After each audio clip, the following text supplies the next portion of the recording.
you'll want to have cash or a debit or credit card to pay for it. And once you do, you'll get one of these tickets right here. Actually, that rally is getting ready to start in just about 30 minutes here in Marion Square. So if you have plans to attend, you still have time to show up. Now, this is a copy of the affidavit released to us by authorities earlier today, and it describes the details that led to his arrest. Traffic is backed up about 7 miles in northbound and about 5 miles southbound, but all lanes southbound are open. The trip has been quite interesting traveling here with the Air Force. We just landed at Kelly Pine Base here in San Antonio. But for one Sullivan's Island man, he says it was a rather peaceful day for him. Ashley, dogs are on their way. They'll be here shortly, and they are hurricane survivors, much like this little guy here. But it was fun. So again, you have until 10 o'clock to come out here to the Strawberry Festival and enjoy some of these rides. A lieutenant or a sergeant would be able to come out and give us an official update at some point. That has not happened yet, but we will stay here and bring you that latest information as soon as it becomes available. Well, Layla, the celebration for 22-year-old Harry Griffin is underway right now, live here in West Ashland. Drivers are still trying to get home right now at this hour, and one lawmaker is hoping they do so without being distracted. The end result shouldn't be, I want to kill you. Antonio Rivers has heard his fair share of gunshots. It's the hood. So that's what happens on the regular, you know. He's the co-owner of Carolina Cuts Barbershop. He loves working in the community. He's always called home. You can always come talk to us. It's nothing but love here. You know, God is here. We got God in this building.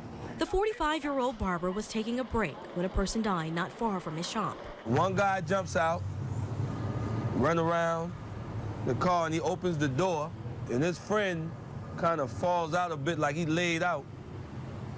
And you could tell he was shot. Times have changed from when he was a youth. We're very sensitive to how we deal with conflict. You know, it's emotional sensitivity. So it's like instead of, you know, talking things out, you know, the gun is like first. Communication, or lack thereof, he believes is the root cause for some of the problems in this community. And then, you know, the guns came. They say the guns made it easier.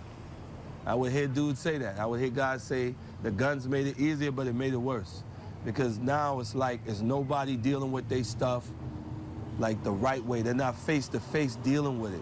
Churches line the block on this stretch of Dorchester Road. We know church. We know prayer. Even the gangsters and the thugs, or so-called, what they call it. So there's ways we can deal with these issues that we have. Instead of witnessing another life lost. It don't have to be that way. Whatever you're going through, there's a way out.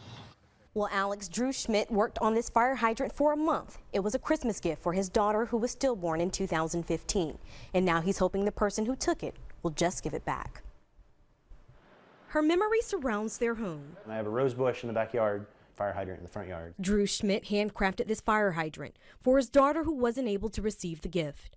Seems like it should be a nothing thing, but it has more sentimental value to myself in the sense that I originally made it 2 years ago for my daughter for her first Christmas present. Baby Eloise was stillborn on September 15th, 2015. She never got to enjoy it. Drew, his wife, and their young son had been living with his in-laws while their home is being renovated. Today, when he stopped by to do some painting, he noticed the hydrant was gone. Instantaneously, as soon as I got out of my truck, realized that it wasn't there, because it's something I look at virtually every time I come home. It sat on their porch for 2 years, keeping the memory of baby Eloise alive. You can see the outline of the moss, I guess. His son, now 1.5, also loves the hydrant that looks like a minion. He walks up to it and hugs it and talks to it in baby language that's completely indiscernible. All this family wants for Christmas is the reminder of their baby girl. It's more than just a fire hydrant. Well, Drew says the hydrant is about 200 pounds. Now he's asking whoever took it to please bring it back, and he'll help that person create their own. In the studio, Megan Rivers, Fox 24 News at 10. It was an experience of a lifetime. The United States Navy allowed us to see firsthand how they operate. The first stop, PowerPoints. But I won't bore you with those details. 30 minutes later, we're off to get uniforms, because of course, we had to look the part. Now, it's not commonly known, but I'm about 4'10". a little smaller than most sailors and shipmates. Still too big, but we'll see. Finding coveralls to fit my frame became my first mission as a sailor. Take 3, you guys. This is the third time's the charm. Hopefully this one will fit. Be right back. Finally, it fit. There's one person, Miss Inell Lewis, who sits quietly in the corner of the fitting rooms, but her responsibility is of the utmost importance. She makes sure every sailor is dressed to a T. I can look at them and tell them whether it's right or wrong. After a few tweaks, my name was added to the coveralls and I was off to pack my bag.